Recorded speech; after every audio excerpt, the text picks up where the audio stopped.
Well, in Washington, D.C., anti-shutdown protesters clashed with the police outside the White House.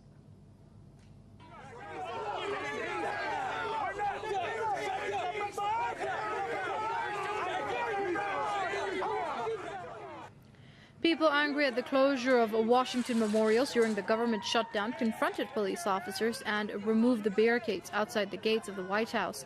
Some of the protesters called for the impeachment of President Barack Obama. Some others put the blame on the political system in the U.S.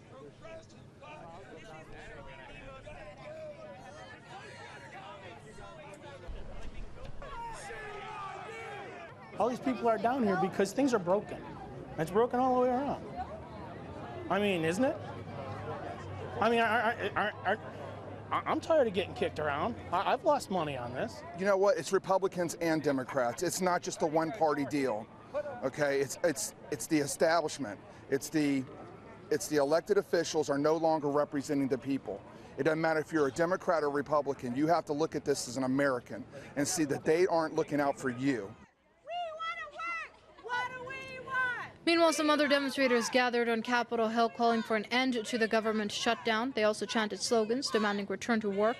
The U.S. government has been partially shut down following the Republicans' refusal to approve the budget bill. Earlier, we were joined by our correspondent in Washington, Colin Campbell. He says the protest shows the frustration of the Americans with their political system.